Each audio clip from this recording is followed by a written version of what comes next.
Bonjour à vous, c'est Josué et aujourd'hui nous allons voir pourquoi la foi est importante. Pourquoi la foi est importante. Vous devez comprendre que la foi est importante car elle permet à Dieu d'intervenir dans notre vie. La foi en Dieu fait en sorte que Dieu puisse agir dans notre vie. Quand vous voyez un chrétien,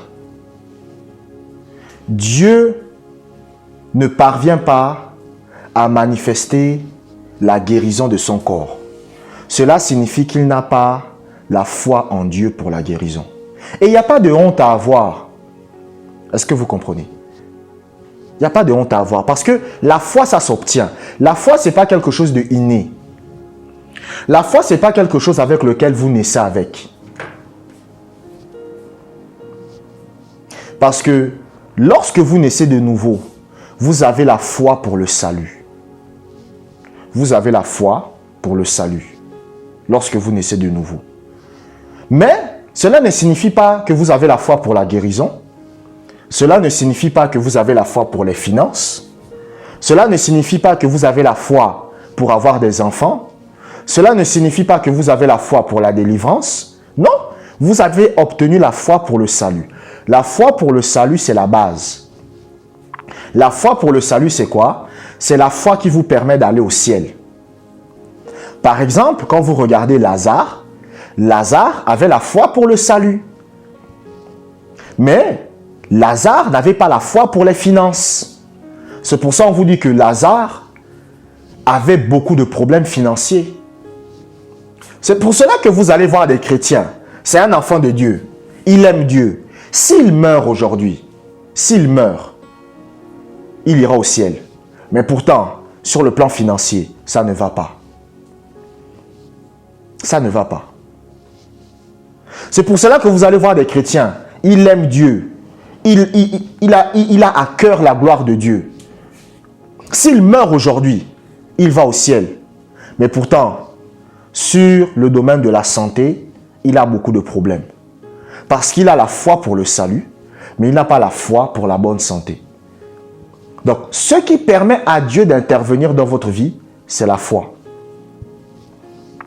C'est la foi qui va faire en sorte que Dieu ait le droit d'agir dans votre vie.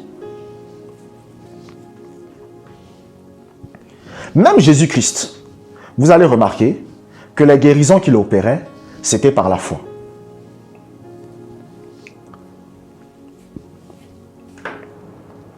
La Bible dit qu'un jour, Jésus-Christ est avec ses disciples dans une barque. Et pendant que Jésus-Christ est avec eux sur la barque, la Bible dit qu'il va y avoir un vent impétueux. Il va y avoir une tempête. Ça va commencer à inonder la barque. La barque va commencer à être remplie d'eau. Et ils étaient en train de mourir. Et la Bible dit que Jésus était en train de dormir. C'est là maintenant que les apôtres vont réveiller Jésus. Et ils vont dire au Seigneur que nous sommes en train de mourir et toi, tu ne t'en préoccupes pas. Et Jésus va leur dire, calmez-vous. Jésus va menacer le vent et la mer. Et la Bible dit que le vent et la mer vont se calmer. Et ensuite, Jésus va leur dire, où est votre foi? Donc, en d'autres mots, Jésus a dit, ce qui a fait en sorte que j'ai arrêté la tempête. Ce qui fait en sorte que j'ai arrêté le vent et la mer qui voulaient nous tuer. C'est la foi. Et ce qui a fait en sorte que vous ne parveniez pas à le faire, c'est le manque de foi. Donc, lorsque vous êtes un chrétien et que Dieu n'intervient pas dans votre vie, dans un domaine particulier, cela signifie que vous n'avez pas la foi dans ce domaine. La Bible, par exemple, va raconter l'histoire de Anne. Anne, c'était la mère de Samuel, mais elle était stérile. Elle allait chaque année au temple pour adorer Dieu. Elle priait Dieu pour lui donner des enfants, mais pourtant elle n'avait pas d'enfants. Pourquoi? Parce qu'elle n'avait pas la foi pour vaincre la stérilité. Elle n'avait pas la foi pour vaincre la stérilité. Ce n'est pas parce que Dieu ne l'aimait pas, ce n'est pas parce que Dieu la détestait, mais simplement elle n'avait pas la foi pour vaincre la stérilité. Amen. Lisons Matthieu chapitre 15, verset 28. Matthieu chapitre 15, verset 28. Jésus lui dit, « Femme, ta foi est grande, qu'il te soit fait comme tu veux. » Et, à l'heure même, sa fille fut guérie. Amen. Regardez ce passage de la Bible.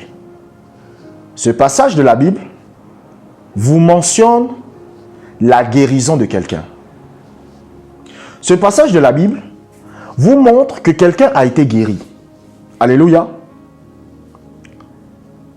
Mais la Bible vous révèle ce qui a fait en sorte que la guérison se manifeste.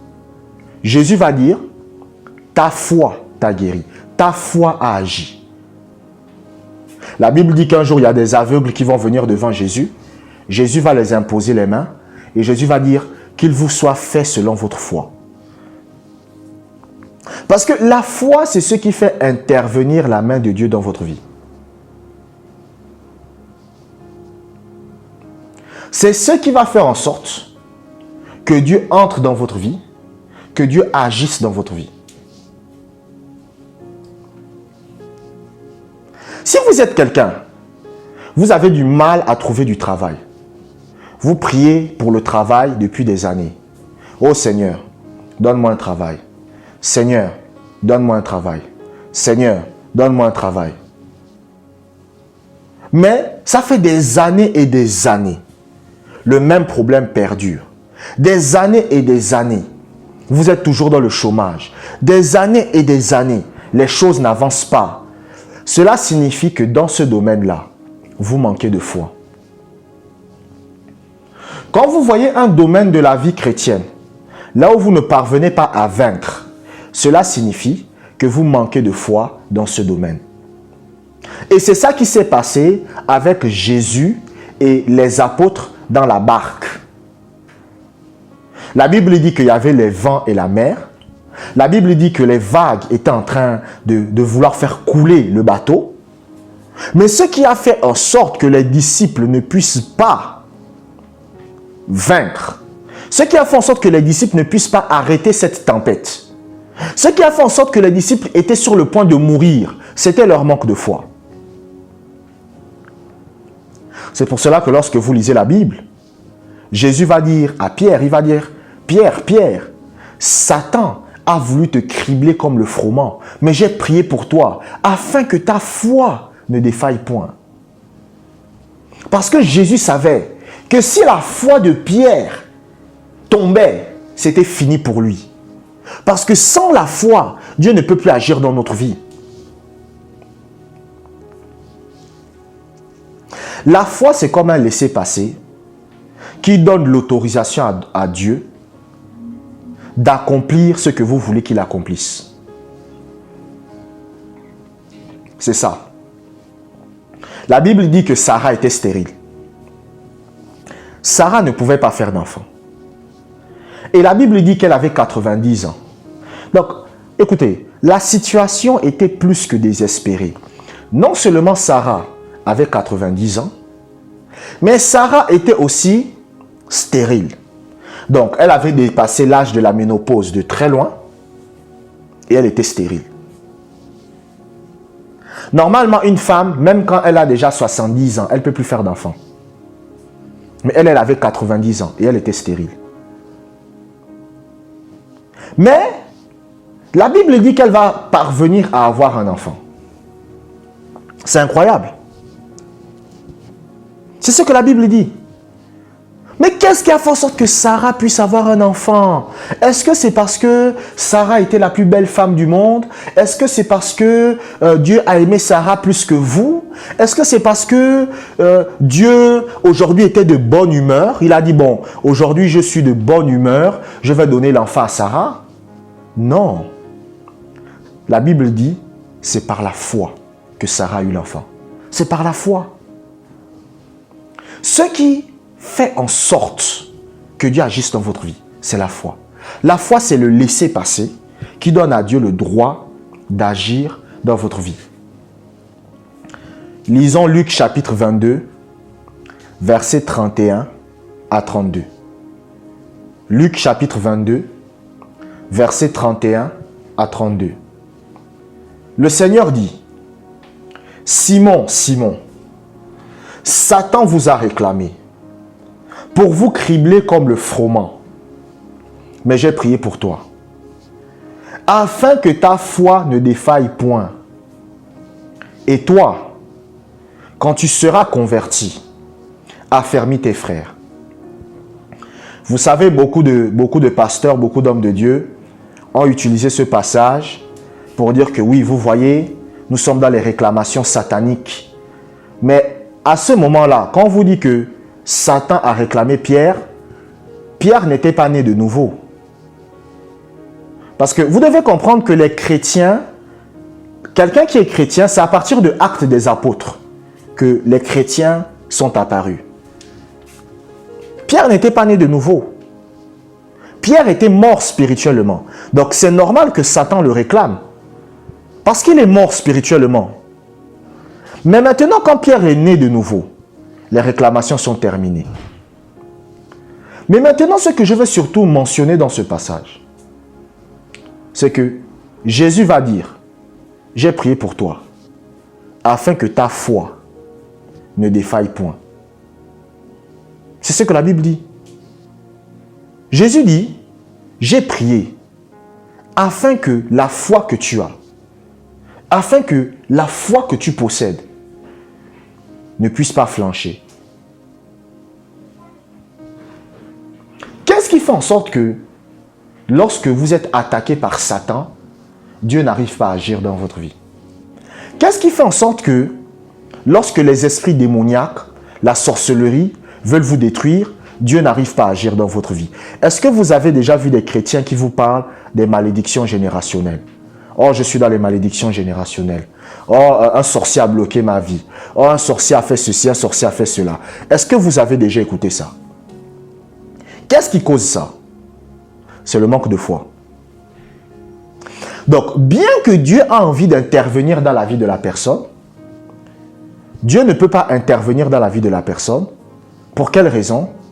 Parce que cette personne n'a pas suffisamment de foi.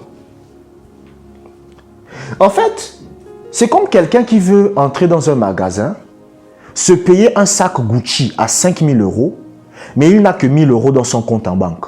Voici quelqu'un qui entre dans un magasin. D'accord? Il veut se payer un sac Gucci. Mais le problème, c'est que il n'a pas suffisamment d'argent pour se payer le sac Gucci. Mais il essaye quand même. Il échouera. Et c'est ça le problème de beaucoup de chrétiens. C'est-à-dire que ils veulent obtenir des choses, mais ils n'ont pas la foi pour obtenir ces choses-là. C'est pour ça, la dernière fois, il y a un frère, il me dit, frère Josué, j'ai arrêté les médicaments. J'ai prié pour ma guérison. Et après, j'ai arrêté les médicaments. J'ai dit non. J'ai dit non, non, non. Fais très attention.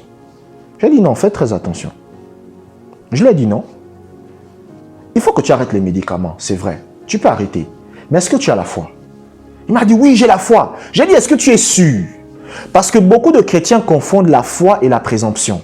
La présomption, c'est lorsque vous vous forcez à croire quelque chose.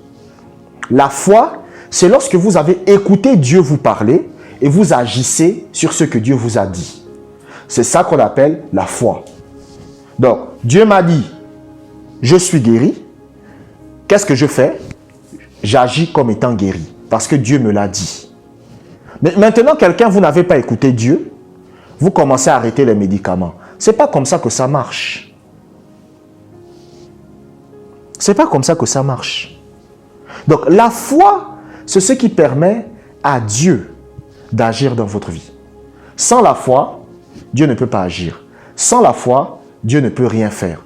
Sans la foi, Dieu ne peut rien accomplir. La foi est l'élément indispensable par lequel Dieu est capable de faire tout ce qu'il vous a, tout ce qu'il a envie de faire dans votre vie. Alléluia. Merci d'avoir écouté ce message jusqu'à la fin. Abonnez-vous pour des prochains podcasts et que la grâce du Seigneur soit avec vous.